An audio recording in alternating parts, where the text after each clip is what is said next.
Did you hear it? Good morning.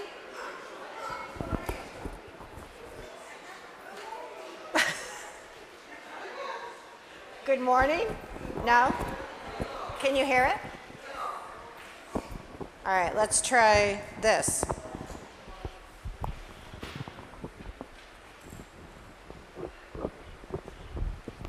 Okay, good morning.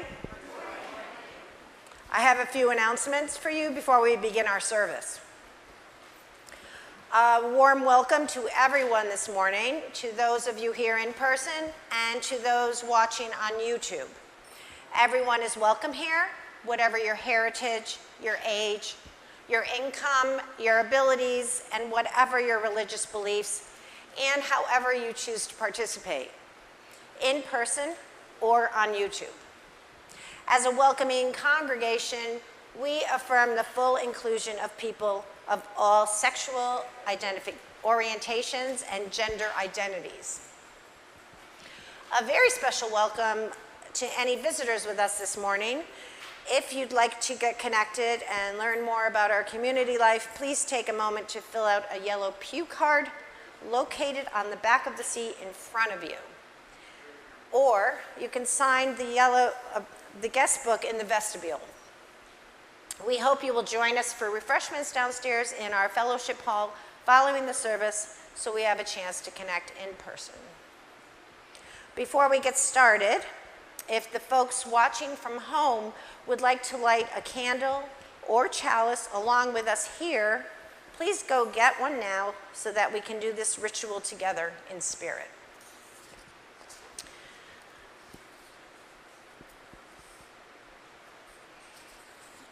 We hope that everyone is receiving our weekly email announcements.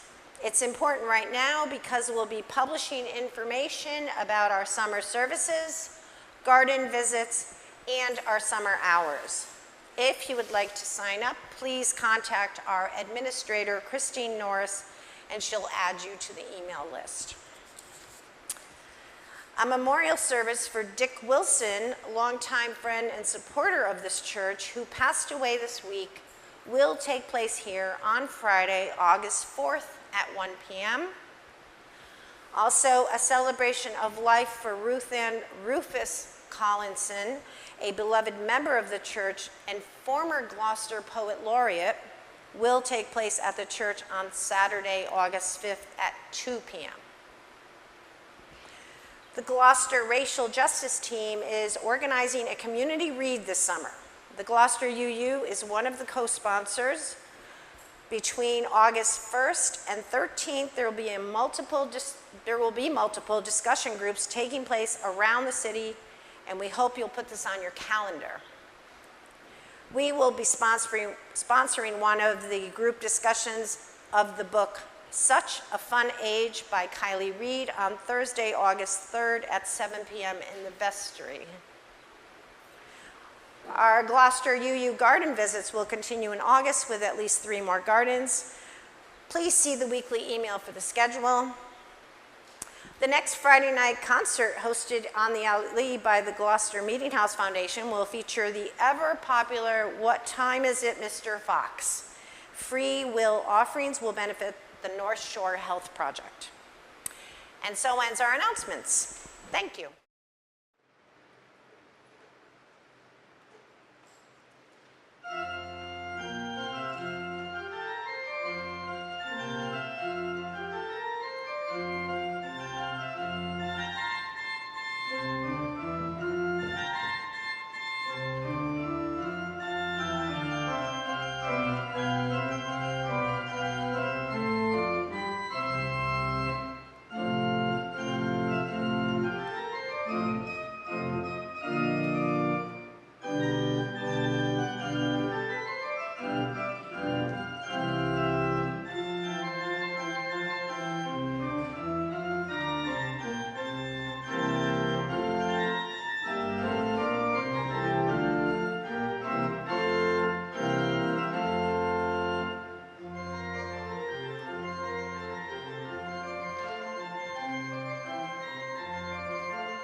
Good morning.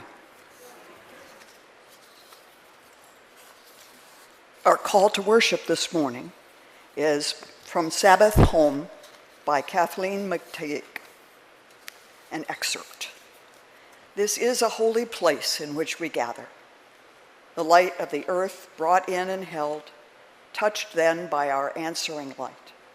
The flame on a chalice, the flicker of a candle, the lamps of our open faces brought near. In this place of silence and celebration, solemnity and music, we make a sanctuary and name our home. Into this home, we bring our hunger for awakening. We bring our compassionate hearts and a will toward justice.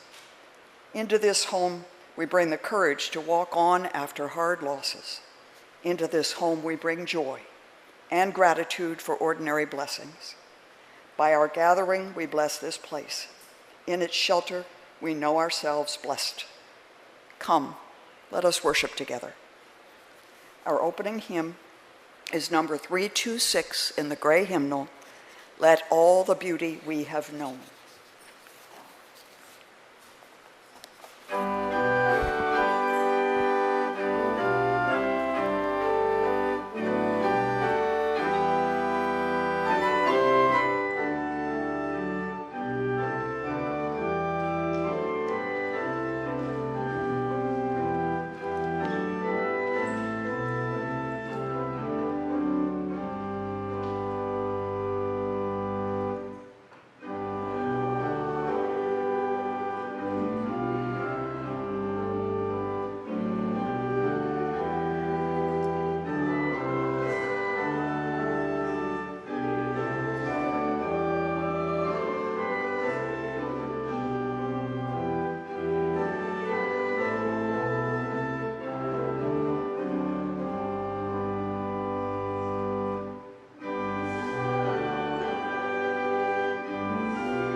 And to share. Life is a gift for which we are grateful. We gather in community to celebrate the glories and the mysteries of this great gift. Each week, we light a candle to offer our hopes for peace throughout the world, here at home, as well as in war-torn parts of the world. We began this practice when Russia invaded Ukraine. We continue each week to pray for peace wherever there is strife in the world. Today, we ask that you pray in particular for a member of Charlie's extended family who will be deployed on August 7th, and to pray for his safety.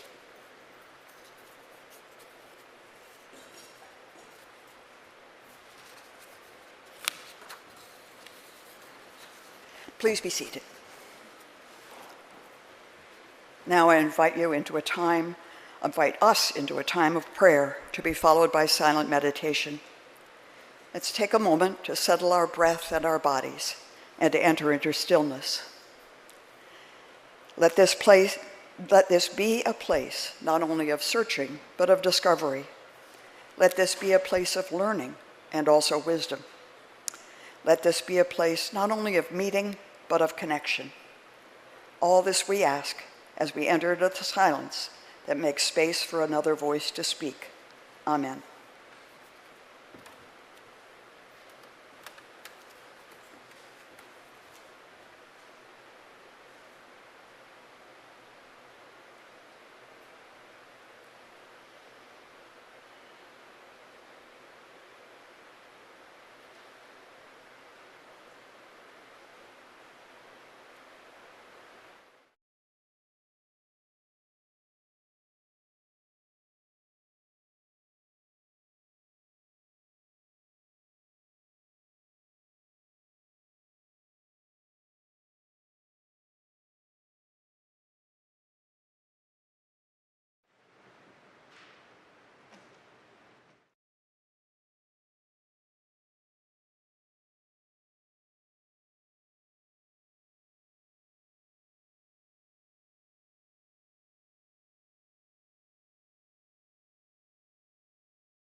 Our first reading is a poem by Jalaluddin Rumi. titled The Guest House. This being human is a guest house. Every morning, a new arrival. A joy, a depression, a meanness, some momentary awareness comes as an unexpected visitor. Welcome and entertain them all, even if they're a crowd of sorrows who violently sweep your house empty of its furniture. Still, treat each guest honorably. He may be clearing you out for some new delight. The dark thought, the shame, the malice, meet them at the door laughing and invite them in. Be grateful for whoever comes, because each has been sent as a guide from beyond.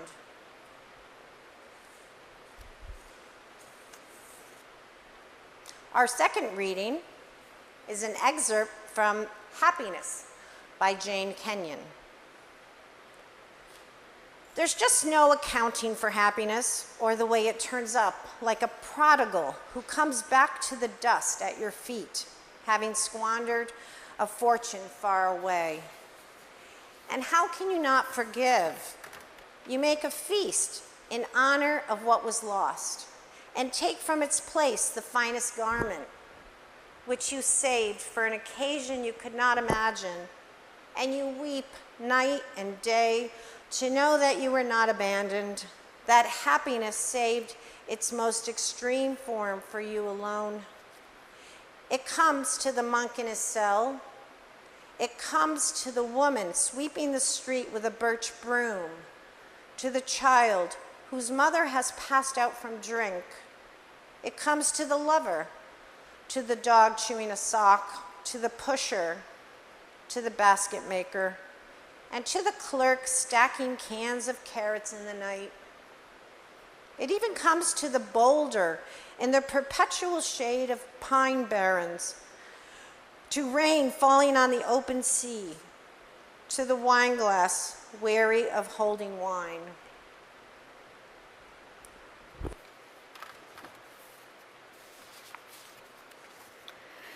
We are here today because we love one another and this place.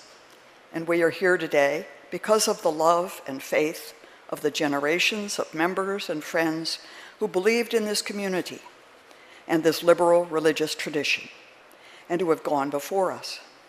We carry on the work they began and will shepherd the story forward for those who follow us. For the life and health of this congregation and its ministries, this morning's offering will now be gratefully received. Thank you for your generosity.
I want to thank you all for coming on this beautiful summer day, for coming inside out of the sunshine for a brief time.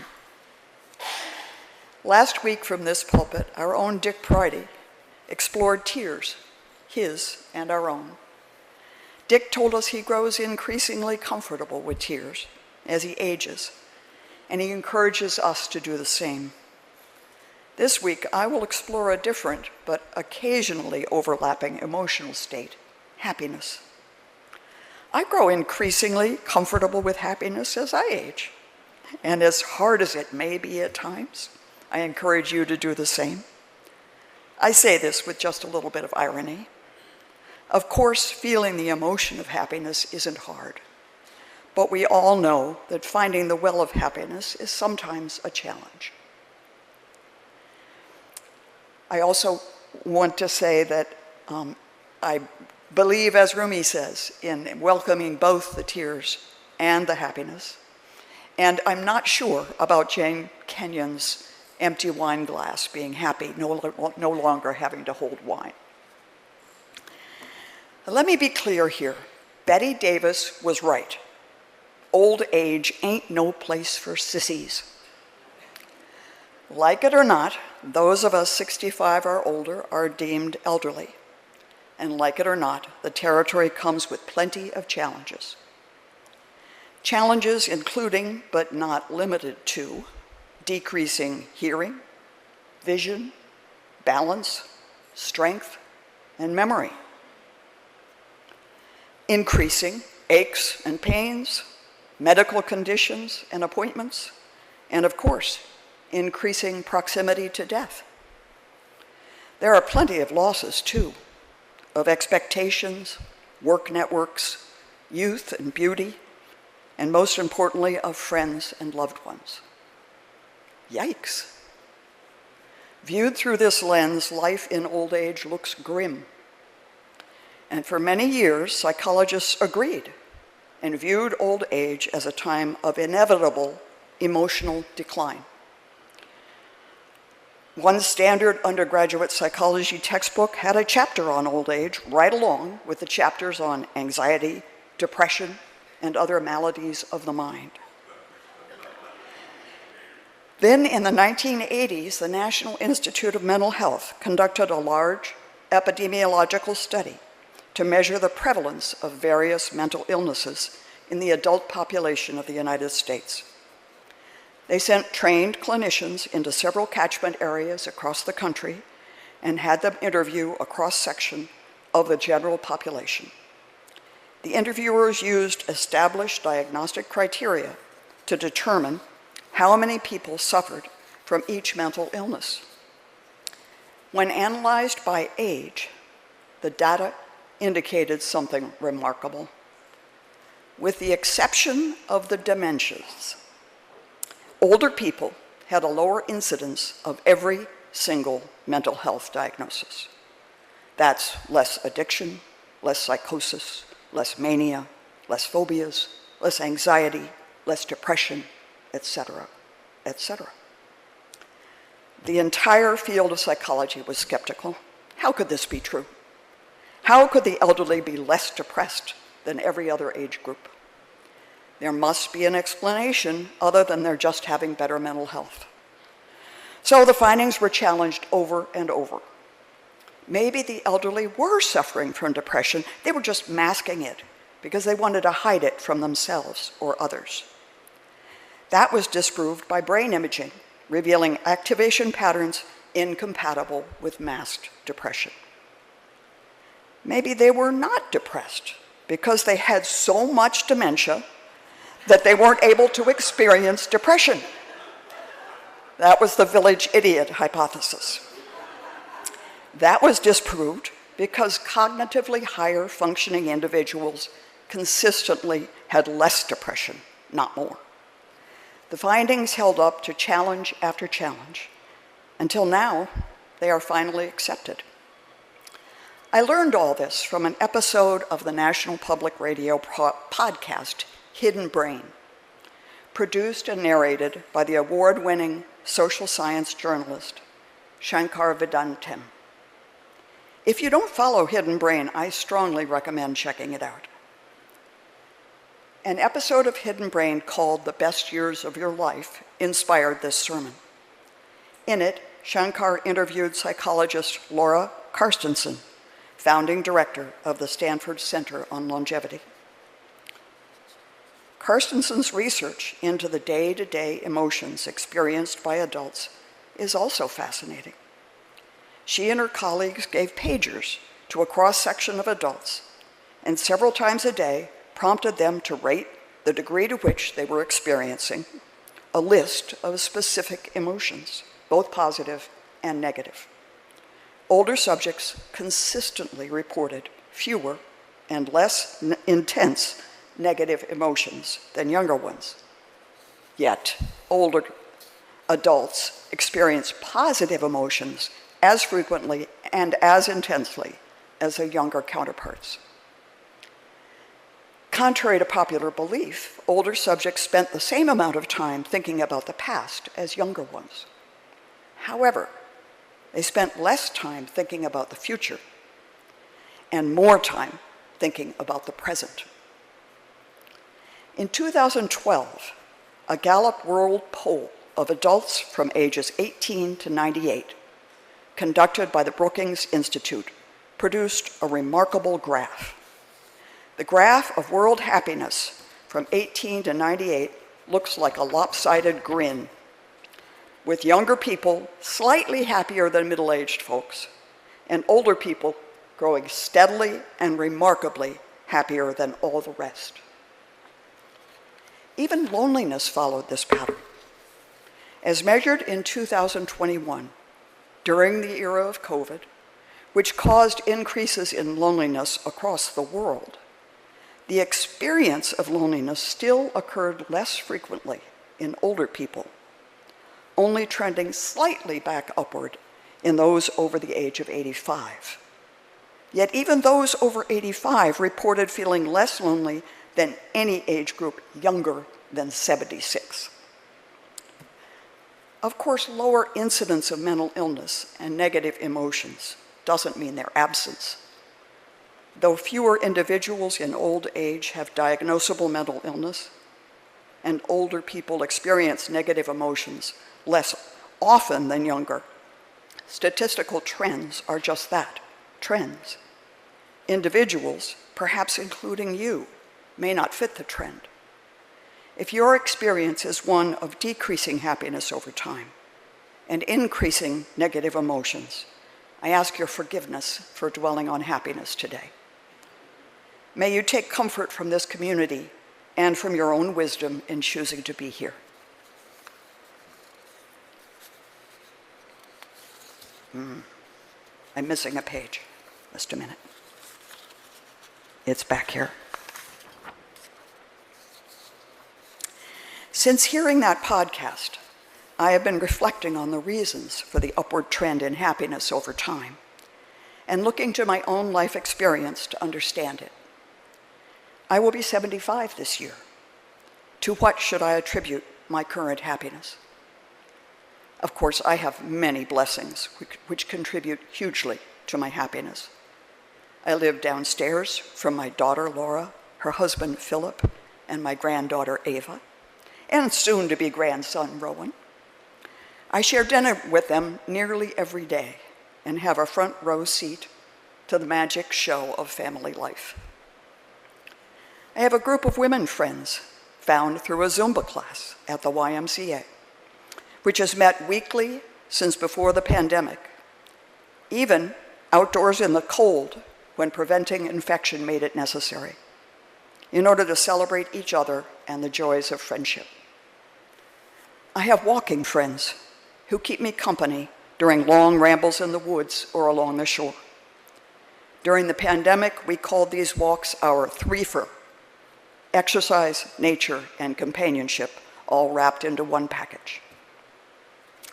I have this church community, providing rich, deep connections through Sunday services, book groups, garden visits, and committee meetings. We worship, work, mourn, and celebrate together. I thank you. I also have good health and vigor for my age. Fate has been kind to me in many ways. However, I believe my blessings only partly account for the degree of my happiness. For blessings like good health cannot possibly account for that worldwide curve upward. Reflecting on our own lives may shed light on that upward curve. There are physical and socioeconomic changes that ease our stress as we age.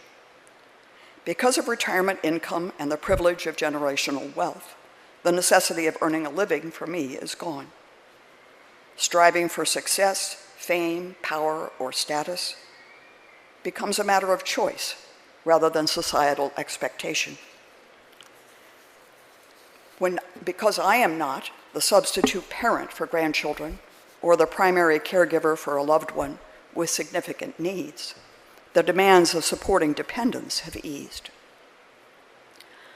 Hormone levels have diminished and become more stable. I am fond of saying that menopause is highly underrated. Finally, the confusion of trying to figure out who I am has faded into distant memory. Now my task is to accept the person I turned out to be. For years, I had on my refrigerator a slip of paper that read, "A great mistake in the pursuit of happiness is not knowing when you have it." I wish I had written that, but I found it somewhere. Now even Google can't find it, so I can't give credit where credit is due. That saying, "A great mistake in the pursuit of happiness is not knowing when you have it," helped me remember to think of, cherish, and savor the many blessings in my life. Indeed, present orientation, gratitude, and savoring are major components of Buddhist wisdom. Maybe we all tend a little more toward Buddhist wisdom over our lifetimes. As we age, we also find ways to cope with our own demons. For me, these coping mechanisms have included years of very helpful therapy, medication, and walking in nature. Note the absence of meditation. Someday, I hope to sit comfortably with myself, but not yet. My sources of comfort also include dark chocolate, reading, crossword puzzles, Wordle, and the New York Times mini-games. I have learned to abstain from the more addictive games of online solitaire, freebie, and words with friends. As we age, we also find our people. During adolescence, many of us feel we don't fit anywhere.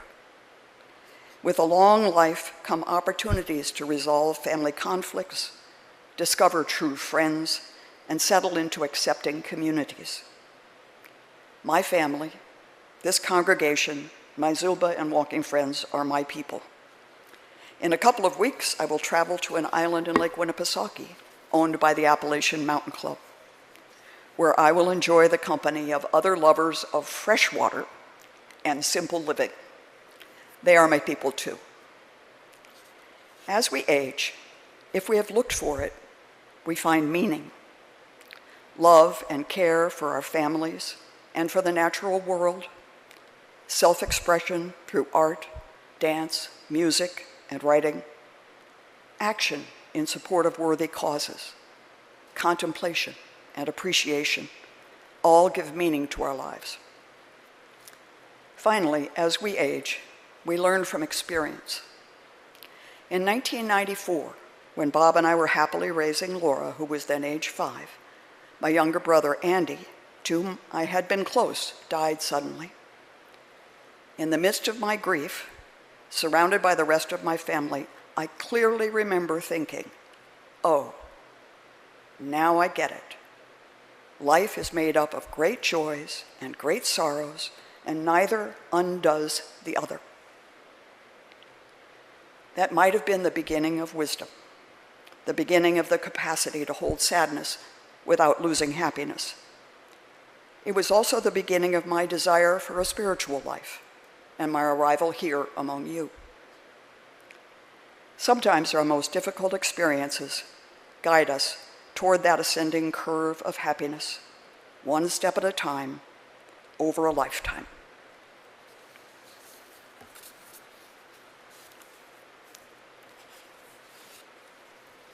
Now, I invite you into a time to join in the unison prayer printed in your order of service.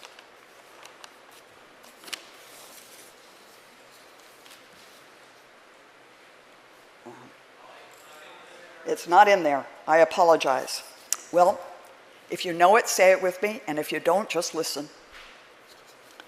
It's from the New Zealand Book of Common Prayer.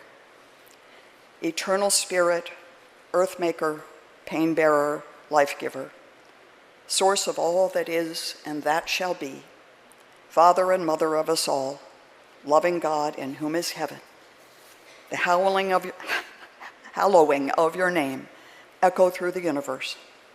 The way of your justice be followed by the peoples of the world. Your heavenly will be done by all created beings. Your commonwealth of peace and freedom sustain our hope and come on earth. With the bread we need for today, feed us. In the hurts we absorb from one another, forgive us. In times of temptation and testing, strengthen us. From trials too great to endure, spare us. From the grip of all that is evil, free us. For you reign in the glory of the power that is love, now and forever. Amen. Our closing hymn is number 29 in the gray hymnal. Joyful, joyful, we adore thee.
Our benediction is from the Navajo Indians of North America.